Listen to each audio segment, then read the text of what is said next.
Vamos iniciar nossa leitura em nome do Pai, do Filho e do Espírito Santo. Amém. Meu Senhor e meu Deus, creio firmemente que estás aqui, que me vês, que me ouves. Adoro-te com profunda reverência. Peço-te perdão dos meus pecados e a graça para fazer com fruto este tempo de oração. Minha Mãe Imaculada, São José, meu protetor, anjo da minha guarda, intercedei por mim. Envia teu Espírito Santo para que eu compreenda e acolha a tua santa palavra, que eu te conheça e te faça conhecer, te ame e te faça amar, te sirva e te faça servir, te louve e faça louvar por todas as criaturas. Faze, ó Pai, que pela leitura da palavra os pecadores se convertam, os justos perseverem na graça e todos consigamos a vida eterna. Amém. Epístola de São Paulo aos Romanos. Parte 2. A justiça de Deus dá a vida a todos os homens. 3:21, 5:11. Continuação do capítulo 3, a partir do versículo 21 ao capítulo 7, versículo 6. Mas agora, sem o concurso da lei, manifestou-se a justiça de Deus, atestada pela lei e pelos profetas. Esta é a justiça de Deus pela fé em Jesus Cristo para todos os fiéis, pois não há distinção. Com efeito, todos pecaram e todos estão privados da glória de Deus, e são justificados gratuitamente por sua graça. Tal é a obra da redenção realizada em Jesus Cristo. Deus o destinou para ser, pelo seu sangue, vítima de propiciação mediante a fé. Assim, ele manifesta a sua justiça, porque no tempo de sua paciência ele havia deixado sem castigo os pecados anteriores. Assim, digo eu, ele manifesta a sua justiça no tempo presente, exercendo a justiça e justificando aquele que tem fé em Jesus. Onde está, portanto, o motivo de se gloriar? Foi eliminado. Por que lei?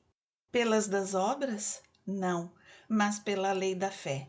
Porque julgamos que o homem é justificado pela fé sem as observâncias da lei. Ou Deus só o é dos judeus?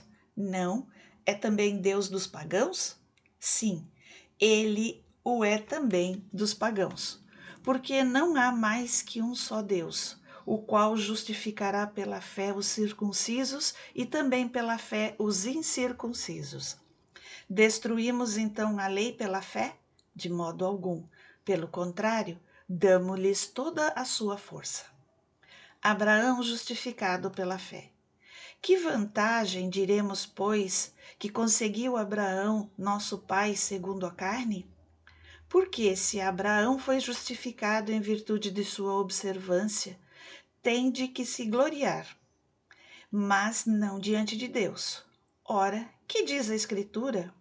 Abraão creu em Deus e isto lhe foi imputado em conta de justiça. Gênesis 15:6. Ora, o salário não é gratificação, mas uma dívida ao trabalhador. Mas aquele que sem obra alguma crê naquele que justifica o ímpio, a sua fé lhe é imputada em conta de justiça. É assim que Davi proclama bem-aventurado o homem a quem Deus atribui justiça, independentemente das obras. Bem-aventurados aqueles cujas iniquidades foram perdoadas e cujos pecados foram cobertos.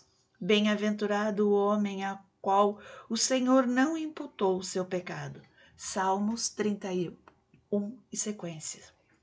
Essa boa-aventurança é somente para os circuncisos ou também para os incircuncisos? Dizemos com efeito que a fé foi imputada a Abraão em conta de justiça. Quando lhe foi ela imputada? Depois ou antes de sua circuncisão? Não depois, mas antes de ser circuncidado. Depois é que recebeu o sinal da circuncisão como selo da justiça que tinha obtido pela fé antes de ser circuncidado.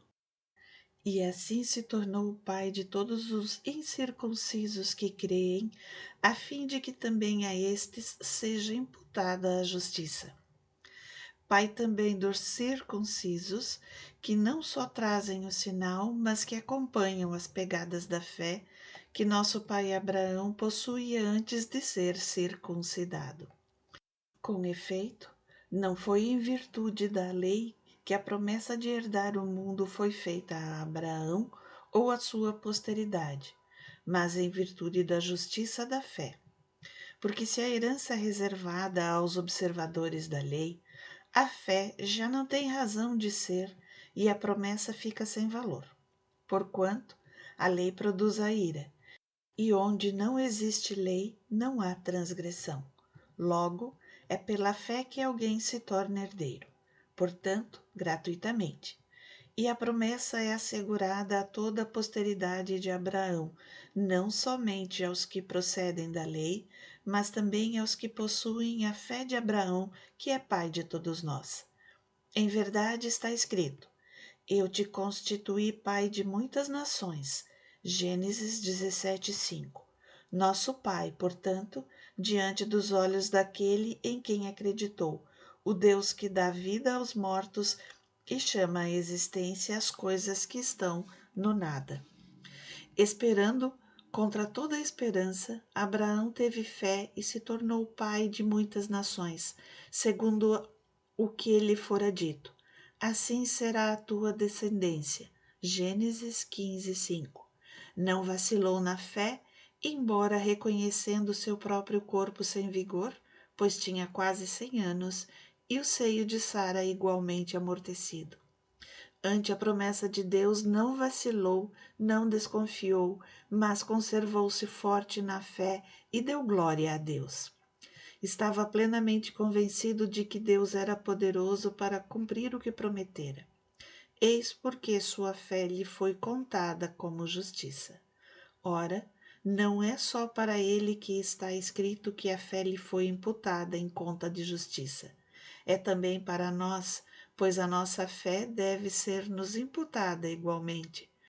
Porque cremos naquele que dos mortos ressuscitou Jesus, nosso Senhor, o qual foi entregue por nossos pecados e ressuscitado para a nossa justificação. Justificação pela fé.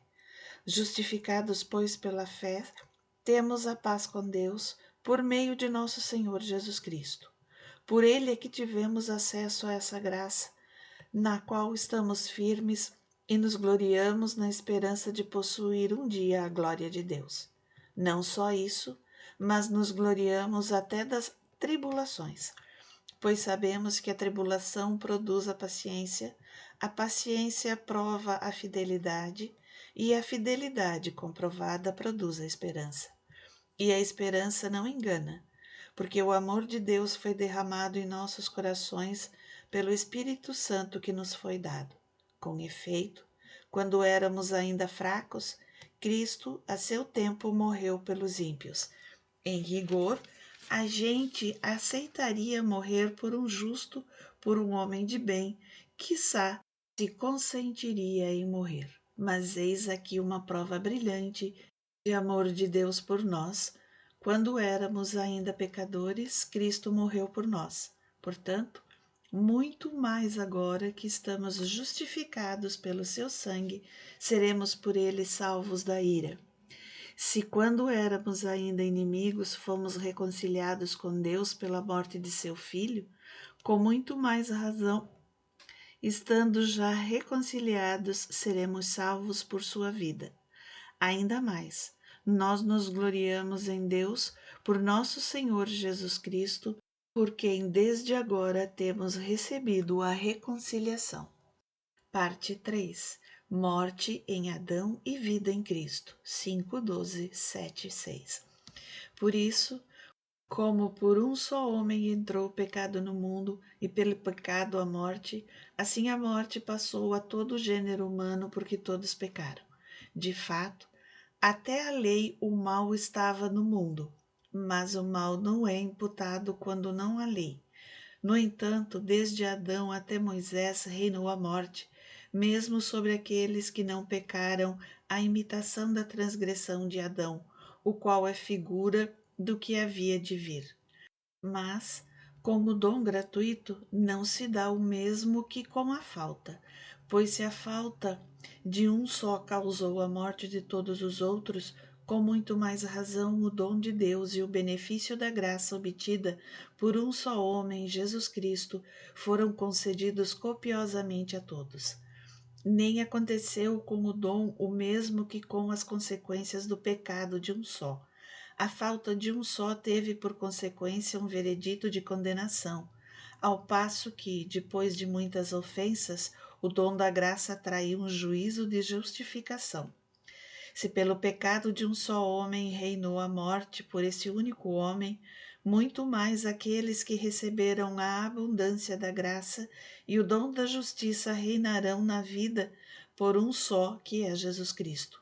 Portanto, como pelo pecado de um só a condenação se estendeu a todos os homens, assim por um único ato de justiça recebem todos os homens a justificação que dá a vida. Assim, como pela desobediência de um só homem foram todos constituídos pecadores, assim pela obediência de um só todos se tornarão justos. Sobreveio a lei para que abundasse o pecado. Mas onde abundou o pecado, superabundou a graça. Assim como o pecado reinou para a morte, assim também a graça reinaria pela justiça para a vida eterna, por meio de Jesus Cristo, nosso Senhor. Morte e vida com Jesus Cristo. Então, que diremos? Permaneceremos no pecado para que haja abundância de graça? De modo algum. Nós que já morremos ao pecado, como poderíamos ainda viver nele? Ou ignorais que todos os que fomos batizados em Jesus Cristo fomos batizados na sua morte?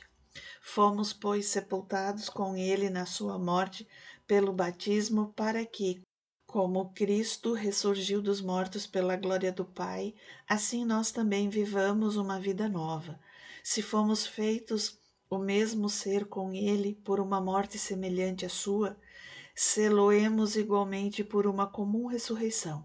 Sabemos que o nosso velho homem foi crucificado com ele, para que seja reduzido à impotência o corpo outrora subjugado ao pecado, e já não sejamos escravos do pecado. Pois quem morreu, libertado está do pecado.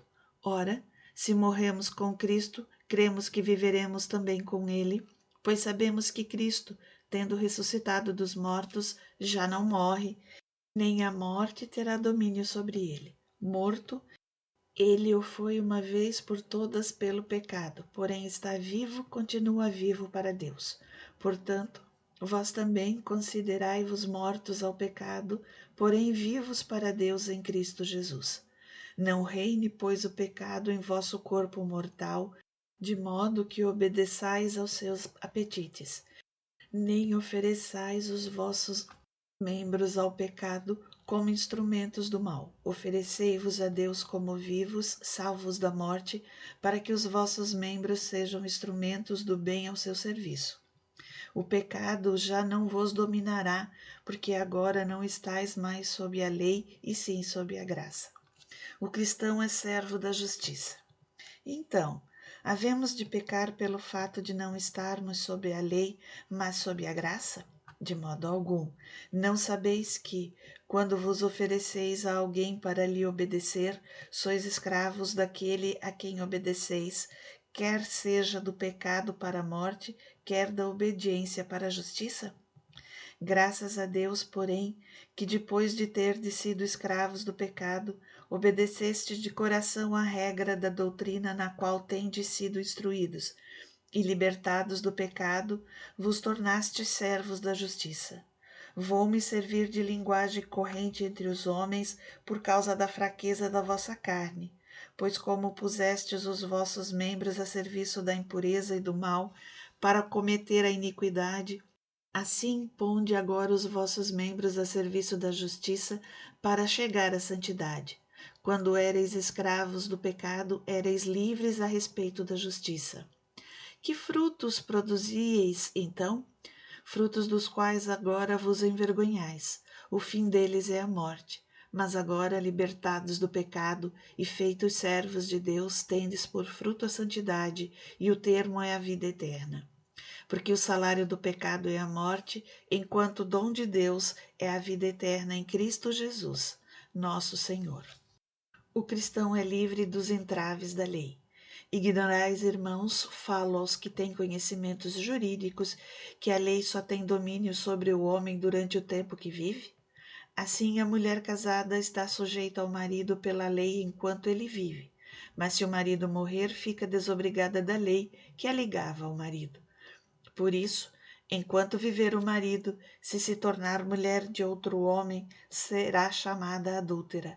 Porém, morrendo o marido, fica desligada da lei de maneira que, sem se tornar adúltera, poderá casar-se com outro homem. Assim, meus irmãos, também vós estáis mortos para a lei, pelo sacrifício do corpo de Cristo, para pertencerdes ao outrem, aquele que ressuscitou dentre os mortos, a fim de que demos frutos para Deus.